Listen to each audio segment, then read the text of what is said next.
Waktu saya mau berkati perkawinan, hari kemarin, 2 hari yang lalu, hari Sabtu, saya duduk dulu dengan seorang imam rekan di OECJ senior. Dia baru pulang dari konsultasi. Pasangan suami istri yang 9 tahun perkawinan. Wajahnya, waktu asur itu selesai, wajahnya muram.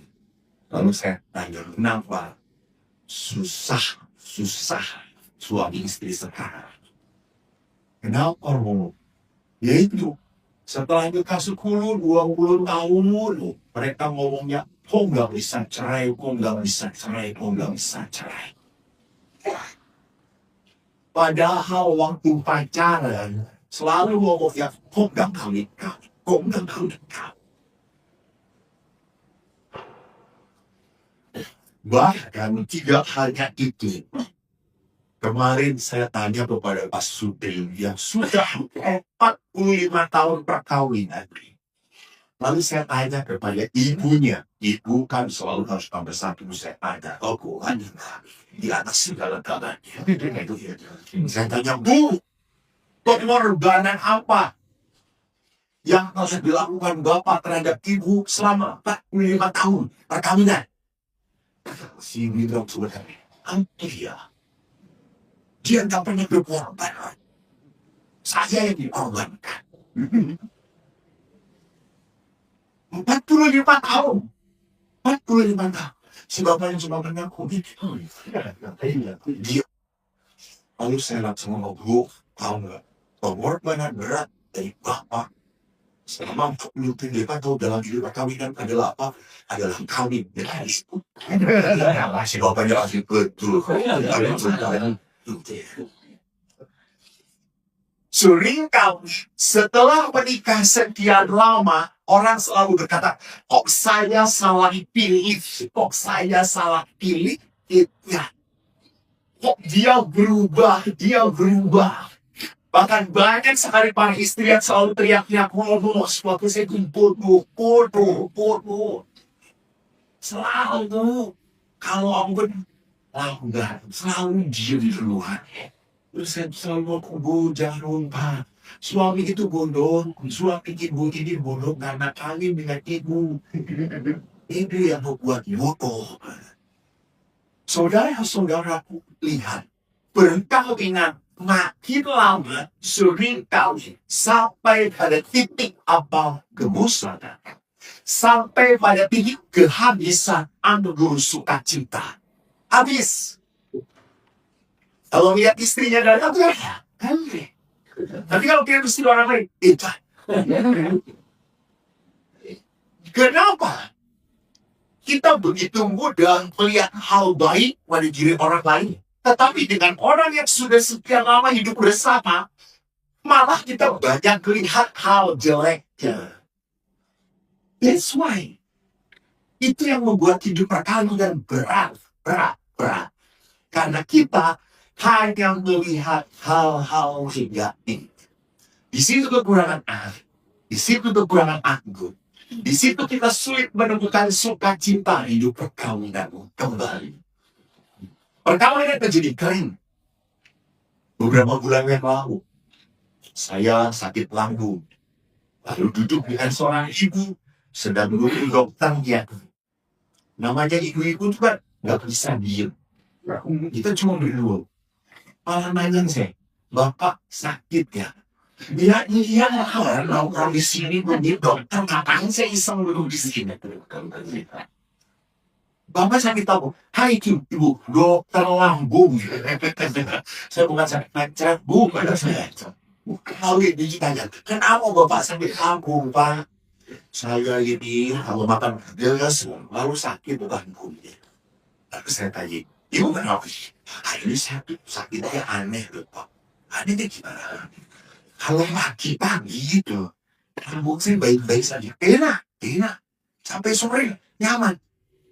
Pas suami saya pulang kerja, asam lambung itu naik langsung.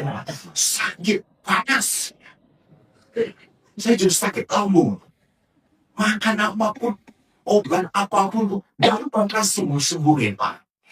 Terus saya berkata, ibu mau obat yang paling joss dan apa? Untuk suami, saudaraku, di dalam hidup perkawinan, siapapun, pasti mengalami saat-saat di mana kering, tempur, capek, wis, dan rausan. Tanpa sadar saya terlalu teriak, saya sudah tidak mau saya capek mikirin dia. Sudah cukup. Akhirnya apa? Perkawinannya seperti ini. Akhirnya perkawinan seperti ini sibuk masing-masing. Sing penting ora apa cerai. Wes, kowe jalan dhewe, aku yo dhewe. Kowe macam-macam, aku yo iso macam-macam. Kowe nek loro wedok, aku sok 10 lanang.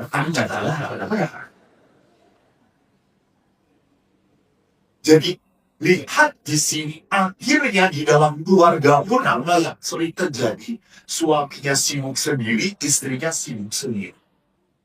Rumah hanya menjadi sebuah terminal. Tidur selesai, kadang-kadang masih bersama.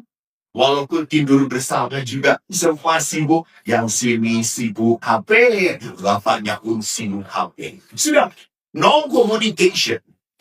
Kenapa tidak ada komunikasi? Karena kalau ngomong sedikit aja, ujungnya apa? Berkelahi. Ujungnya ribut. Saudara-saudari, perkawinan lupa untuk selalu apa? Belajar. Kami menjadi imam disiapkan berpuluh-puluh tahun. Kami harus sekolah 10-15 tahun. Dan setelah itu pun belum tentu ditariskan. Anda perkawinan, berapa minggu persiapan perkawinan? Seminggu, sebulan. Setelah itu Anda harus bertempur sendirian. Maka saudaraku yang terkasih, bacakan ini jelas. Bagaimana cara supaya mengembangkan sukacita dalam hidup perkawinan. Di saat apa? Di saat perkawinan menjadi kering. Pertama mari kita ajar. Maria hadir kesana di dalam upacara pernikahan. Dan Maria yang memberitahu pada Yesus. Karena tentu kalau ada acara pesta, perempuan itu kan muter. Ono panganan kok kowe. Lihat. Nggak pernah makan, memang perempuan nggak pernah makan, cuma icip-icip. Badannya aja udah gak jelas, itu masih kayak lagi icip-icip. Wah, Maria menurut sosoknya seperti itu. Dan dia beritahu pada Yesus, mereka gak bisa. Dan Yesus jawab apa? Mau apa daripada beli? Waktuku belum tiba. Yang indah bagi saya dalam kisah ini apa? Maria nggak ngomong lagi pada Yesus. Maria nggak ngomongin begini. Yesus, ojo bono to. Kowe kan iso mlebu jejak. Ojo ngisi-ngisi mbok iki. Ya wis kok kowe ono anak iso pasti gawe jejak. Enggak. Maria langsung bicara kepada pegawai. Lakukan apa yang dia katakan. Lakukan apa yang dia katakan. Ini kunci dari kisah mujizat air jeripan.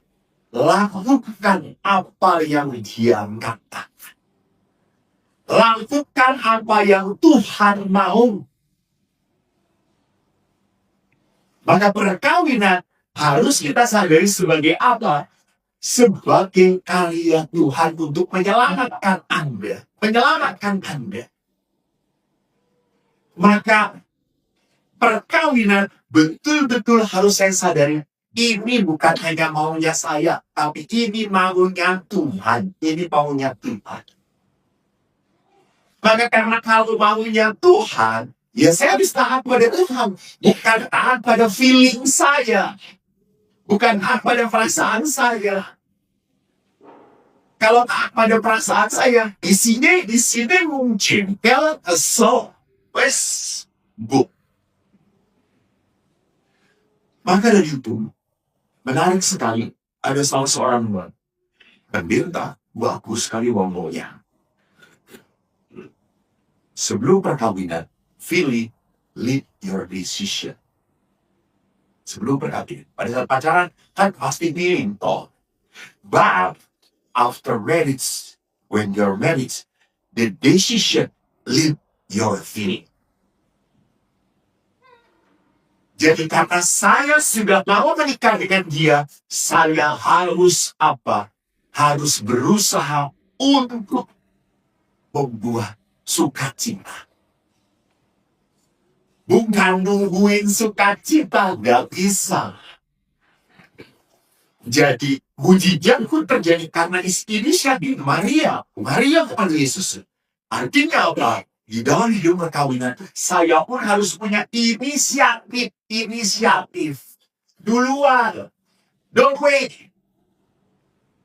Hanya, kenapa sulitnya? Sering kita selalu mengatakan bahwa saya sudah banyak berkorban, saya sudah banyak ini itu, saya sudah banyak memaafkan dia, Mas Pur. Saya sudah banyak melayani dia. Ya, dalam perkawinan kok main itu. Ini bukan ekonomi, coy. Ini bukan dagang, coy. Ini adalah hidup perkawinan. Maka dalam hidup perkawinan, saya harus belajar apa? Sacrifice, berkorban. Maka di dalam perkawinan menarik sekali bahwa apa? Digambarkan seperti Kristus mencintai gereja. Seperti Kristus mencintai gereja. Perkawinan itu harus seperti itu. Seperti Kristus mencintai gereja. Artinya apa? Ya, sampai menderita. Maka saya selalu ngomong kepada anak-anak beberapa tahun, kamu belum siap menderita, jangan kawin. Nih, gak kawin. Happy always. Kalau menikah, gak gampang. Maka saya suka sering kali beberapa pasangan terpaksa cepat-cepat menikah. Why? It's not easy. Apalagi dalam perkawinan gereja Katolik. Ya. Dalam untung dan malam sehat dan sakit. Namun Bapak Ibu mengerita. Kalau perkawinan sungguh tinggal di dalam Tuhan. Wow. Saya menemukan cukup banyak perkawinan yang indah, yang sudah, yang gemilang, yang dahsyat, yang mempesona, yang dengan edan ginimen. Mereka mengalami sungguh sukacita. Mereka mengalami sungguh romo. Pasangan saya adalah berkat terindah dari Tuhan. Saya hidup bahagia bersama dia. Ini. Jadi pada saat orang berjalan sungguh menikmati rapat perkawinan, maka akan ada sukacita yang dia rasakan dan dia mau. Dan sekali lagi dasarnya apa? Ya sama dengan hukum Taurat. Apa hukum pertama? Hukum pertama dan utama adalah cintailah Tuhan Allahmu. Bla bla bla bla bla dengan segenap hati, dengan segenap akal budi. Dan hukum yang kedua yang sama dengan itu, cintailah sesama. Artinya hukum Allah itu harus jadi dasar. Karena yang pertama, baru cinta pada sesama, di nomor 2 di atas itu. Yesus mau mengatakan apa? Kau akan susah mencintai sesamamu kalau kau tidak cinta Tuhan. Karena kalau kau tidak cinta Tuhan, akhirnya apa? Kau hanya melihat kelemahan.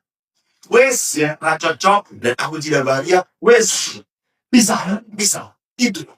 Karena Anda mencintai diri Anda. Bukan mencintai Tuhan. Karena Anda berpusat pada apa? Kok saya tidak bahagia.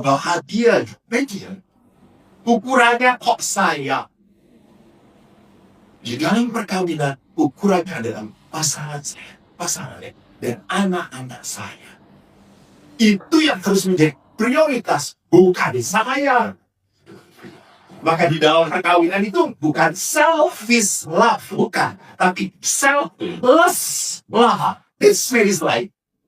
Itu yang pertama. Selfless love. Selfless itu artinya saya kan hilang. Kalau selfish, sayanya bertani. Tetapi pada saat selfless, saya yang harus menjadi nomor dua. Saya yang harus kalah. Saya yang harus makan hati. Bapak Ibu, apakah pengorbanan seperti ini menjadi pengorbanan konyol dalam hidup perkawinan? Allah, gue nanya. Gak bisa kan saya kembali di depan kuburan lagi. Apakah pengorbanan di dalam hidup perkawinan itu adalah pengorbanan yang konyol? Tidak juga. Betul kita tahu ini bukan pengorbanan konyol, tapi seringkali kita sulit merenungkan. Kita sulit melakukannya. Bapak-bapak, ibu-ibu, jangan lupa bahwa perkawinan itu adalah apa? Adalah jalan pengudusan. Jadi dengan hidup perkawinan Anda itu dikuduskan, ya, dikuduskan. Mari kita lihat, ada nggak orang kudus yang jadi kudus hidupnya tenang-tenang? Ada nggak? Nggak ada.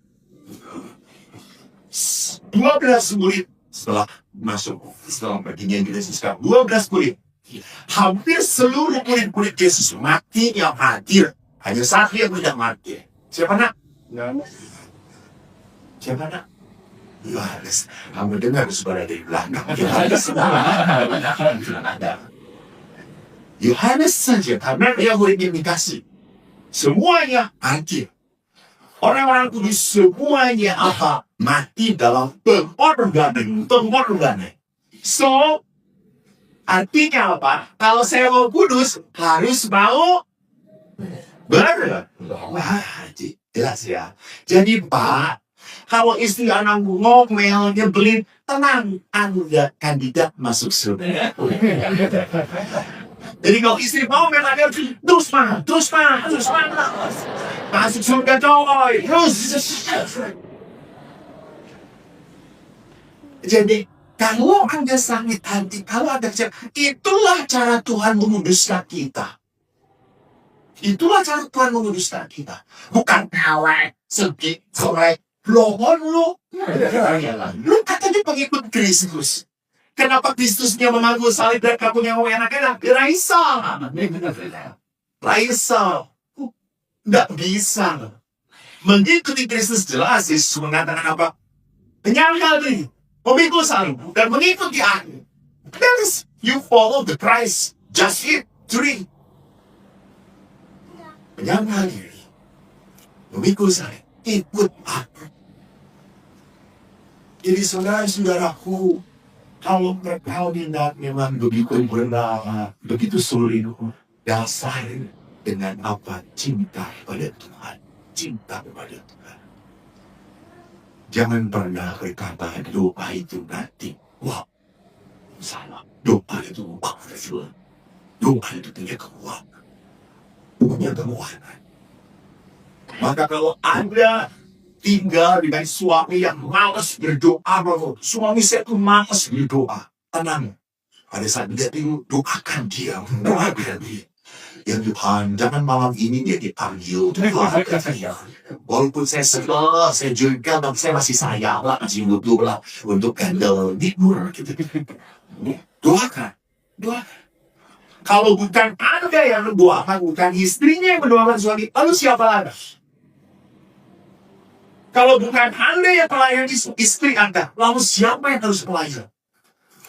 Justru Tuhan itu menyatukan karena Tuhan tahu kau mencintai dia supaya dia merasakan cinta. Maka disinilah pengudusan letaknya.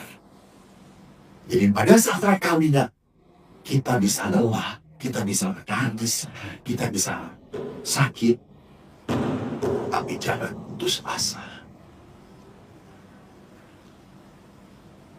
Kita diundang oleh Allah untuk setia memikul salib.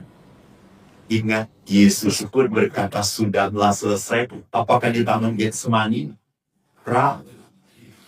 Yesus mengatakan sudah selesai. Dan di mana? Di Golgota. Tugasnya selesai.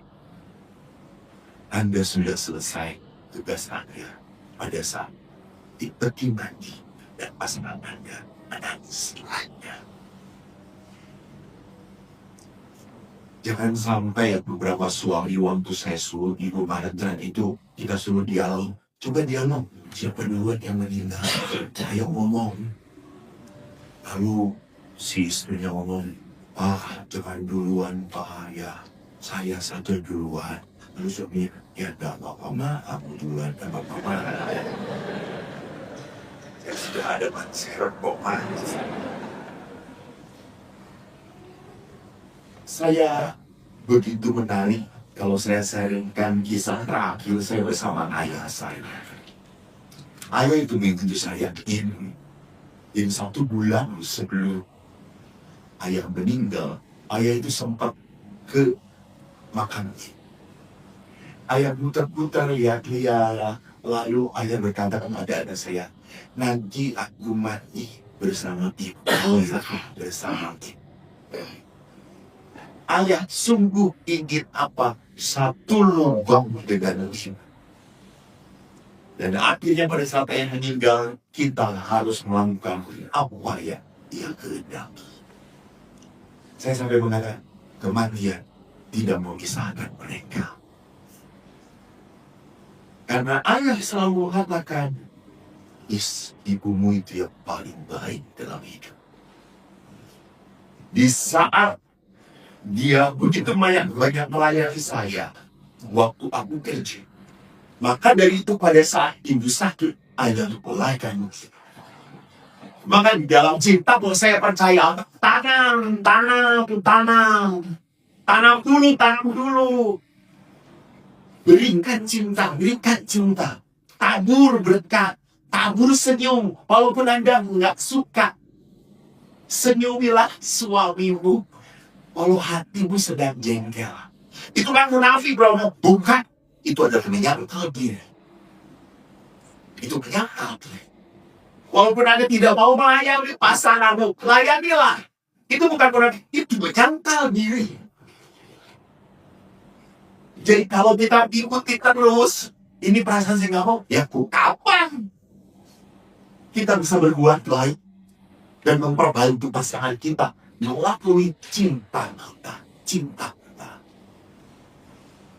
Saudara-saudari yang terkasih, mari kita berjalan bersama Tuhan di dalam hidup berkali. Tentunya Andre dan Jenny pun diberkati oleh Tuhan dengan 2 putra. Ini berkat Tuhan. Dan kalian belajar untuk merawat, mencintai mereka dalam kebersamaan. Allah selalu memperlihatkan berkat. Namun seringkali berkat itu tidak seperti yang kita bayangkan. Tidak seperti yang kita harapkan. So, gimana pastikan seperti ini? Terjadilah padaku seturut kehendak. Dengarkanlah dia. Di saat manusia bisa berdamai dengan apa yang Tuhan berikan dalam hidup kita, maka apa? Hidup itu menjadi perjalanan berkat, bukan musibah. Tetapi kalau kita melawan Tuhan terus, tidak percaya Tuhan itu tidak benar, Tuhan itu tidak harusnya seperti ini ngasih kepada saya, Tuhan itu udah kasih berkat dengan ngasih penderitaan, lupa sampai kapan pun perjalanan Anda akan menjadi sebuah perjalanan yang penuh dengan beban kehidupan. Berdamailah dengan hal-hal yang tidak bisa dirubah dalam hidup. Dan hal yang paling tidak bisa dirubah dalam hidup kita adalah, saya bilang, Memang saya kalau berkhotbah adalah harus sabar, sekali sabar. Kalau anak kontraknya sendiri langsung jawab. Anjing karena bapak tapi itu seolah-olah ingin mereka. Yang golong dan dia kompor. Bapak Ibu, saya tadi mengatakan, kita harus belajar menerima hal-hal yang tidak bisa dirubah dalam hidup kita. Dan salah satu hal dalam hidup perkawinan yang tidak bisa dirubah dalam hidup kita adalah istri, pasangan, istri, ada yang susah dirubah.